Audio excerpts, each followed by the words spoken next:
Halo, assalamualaikum warahmatullahi wabarakatuh teman-teman. Ketemu lagi sama aku Sally. Nah teman-teman, ini aku lagi mau cari makan siang karena kebetulan hari ini aku nggak puasa dan nggak bawa bekal. Mudah-mudahan videonya nggak bikin teman-teman jadi pusing ya karena ngeliatin aku di jalan. Nah teman-teman, hari ini sambil ngisi waktu dalam perjalanan, cuman sebentar aja sih kayaknya, karena juga jaraknya cuman deket. Hari ini aku mau ngebahas tentang adenomiosisnya. Kan kemarin aku udah ngomongin tentang endometriosis ya teman-teman. Hari ini aku bahas tentang adenomiosis. Jadi teman-teman, kayaknya adenomiosis itu kan nggak terlalu familiar ya bagi aku sih, walau alam ya, mungkin teman-teman udah pada tahu. Tapi saat dulu aku didiagnosis adenomiosis tuh aku kayak oh adenomiosis gitu, jadi nggak terlalu yang gimana-gimana gitu. Karena kalau misalnya waktu aku terdiagnosis endometriosis kan kayak aku kista endometriosis gitu, tapi kalau si adenomiosis itu kayak aku ngerasanya oh adenomiosis gitu, dan aku nggak berpikir kalau si adenomiosis ini ternyata juga segitu segitu mempengaruhi hidup akunya gitu loh. Nah teman-teman, aku sendiri baru mengetahui kalau aku itu punya adenomiosis setelah aku melakukan operasi yang pertama.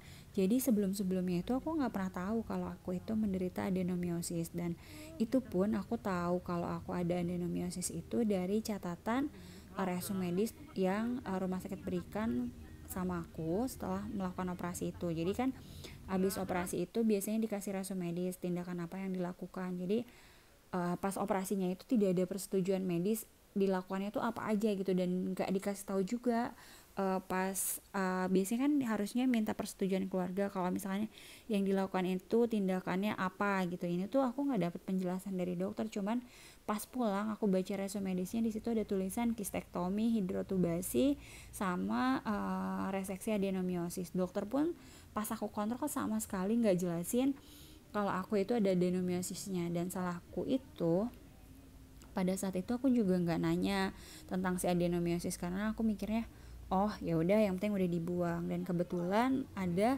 salah seorang teman aku mengalami adenomiosis dan infertilitas 6 tahun.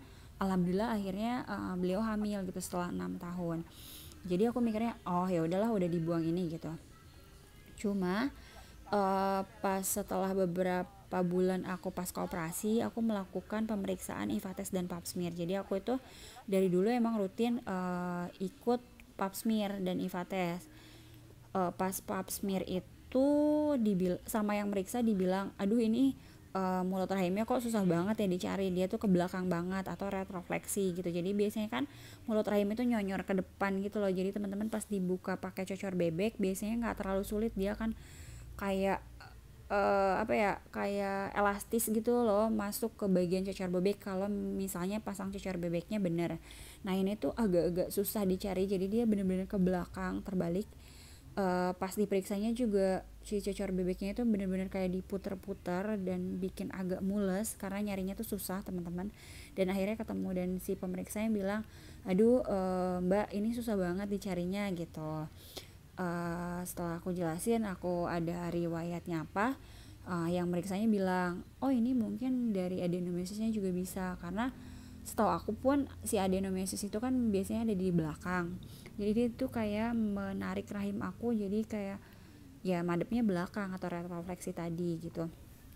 Dan setelah second opinion ke dokter yang lain itu ya memang ada adenomiosisnya, tapi ada beberapa dokter yang memang nggak terlalu fokus sama si adenomiosisnya.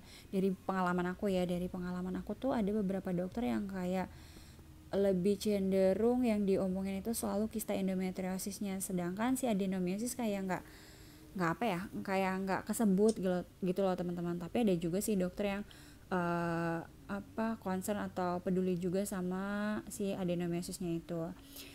Si adenomyosisnya itu kalau menurut aku ya memang kayak kurang sering disebut aja sih gitu kan. Mungkin karena dia itu nggak terlalu berbahaya, tapi ya bagi aku sih memang adenomyosis aku ini mengganggu banget kualitas hidup aku. Jadi gejala adenomyosis itu kan kurang lebih mirip sama endometriosis ya, kayak nyeri panggul, perdarahan yang deras dan sangat lama, terus nyeri dan kram perut saat haid, terus nyeri saat berhubungan. Tapi dokter yang menjelaskan yang bilang aku ada adenomiosisnya itu, ini beda ya dokternya sama yang tadi aku ngoperasi yang pertama kali, karena aku tuh udah sering banget pindah-pindah dokter, dan ada dokter yang jelasin kalau efek yang ditimbulkan nyeri haid dari adenomiosisnya itu jauh lebih tinggi ketimbang si endometriosis. Tapi karena aku juga pada saat itu endometriosisnya lumayan, adenomiosisnya juga lumayan besar, jadi mungkin mereka berduet menimbulkan nyeri yang lumayan hebat, dan gangguan-gangguan yang lainnya sama aku pada saat itu. Bahkan pada saat itu untuk kayak makan aja itu tuh sering banget terjadi gangguan. Jadi kayak aku tuh sering banget ngerasain mual pas makan itu, jadi kayak pengen muntah gitu loh teman-teman. Dan itu bisa jadi diakibatkan karena efek tadi operasi yang pertama yang menyebabkan perlengketan. Jadi dulu itu bener-bener pos operasi yang pertama itu bukannya malah membaik ya teman-teman, jadi malah aku ngerasanya jauh berkali-kali lipat itu lebih parah teman-teman yang aku rasain.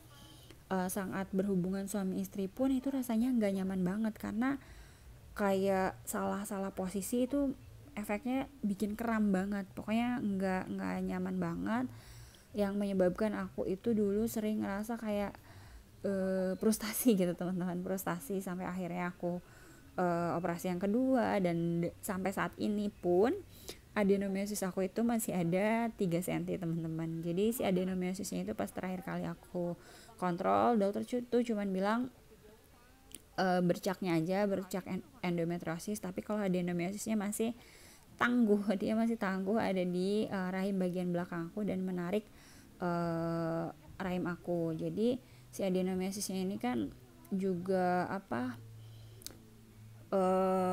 mempengaruhi tingkat kesuburan banget. Jadi dia ya ya ya lumayan ganggu gitu. Cuman terkadang ya itu dia, ada dokter yang nggak terlalu fokus ke adenomiosis, tapi dari beberapa kali aku ikut webinar, terus pembahasan tentang adenomiosis, jadi kalau teman-teman di sini yang didiagnosis endometriosis, coba pastikan lagi ke dokter yang memeriksa teman-teman adakah adenomiosis di rahimnya, karena seringkali si adenomiosis ini terlewati atau tidak terperiksa ya teman-teman. Memang jadi double ya, pikirannya jadi bercabang-cabang, tapi nggak ada salahnya juga kita lebih detail menanyakan apa yang terjadi dengan alat-alat reproduksi kita. Nah, aku sendiri kan teman-teman udah tahu ya kalau aku tuh udah alhamdulillah nggak ada keluhan apa-apa lagi tentang adenomiosis, endometriosis, sama sekali nggak ada gangguannya untuk saat ini. Tapi itu pun perjuangannya ya nggak mudah teman-teman. Jadi setelah melakukan 2 kali operasi dengan resiko cadangan telur aku yang amblas dari hasil AMH-nya itu kayak seorang wanita yang sudah mau menopause, dan gak ada hasil yang berarti dari aku melakukan 2 kali operasi selain kayak meratapi apa yang terjadi dan kayak lebih banyak kesedihannya sih teman-teman. Tapi aku juga sudah menerima keadaan apa yang terjadi sama aku itu adalah konsekuensi dari segala tindakan yang aku ambil. Tapi alhamdulillah dengan segala usaha dan kekuatan, terutama doa ya teman-teman, alhamdulillah seperti yang teman-teman tahu, aku tidak lagi mengalami keluhan apapun sampai saat ini ya. Aku juga nggak tahu kedepannya bakalan gimana, karena ya selama aku masih mengalami menstruasi atau dalam masa reproduksi belum menopause ya, aku pasti masih punya resiko untuk terjadinya keluhan-keluhan yang tadi ditimbulkan ya teman-teman. Karena sepanjang kita masih dalam usia reproduksi ya, si adenomiosis, si endometriosis itu masih mungkin banget untuk kembali dan menyerang dengan segala keluhannya yang menyebabkan kualitas hidup kita terganggu.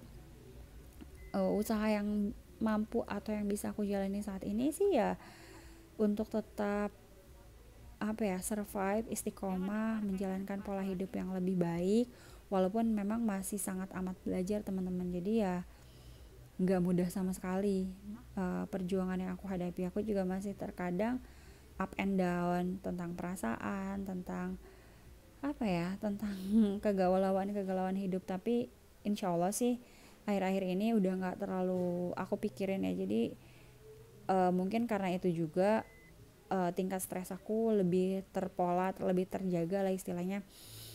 Jadi kegalauan itu udah bisa aku atasi lah, udah bisa aku atasi pelan-pelan, secara perlahan-lahan teman-teman, walaupun masih terus-terusan belajar. Nah teman-teman, ini aku udah nyampe, segini dulu video aku. Dadah, assalamualaikum warahmatullahi wabarakatuh.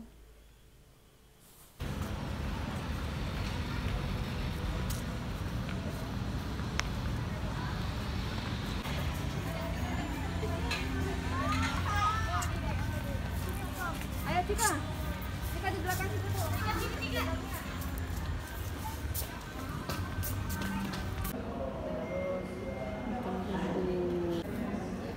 Rahma yang mau salah.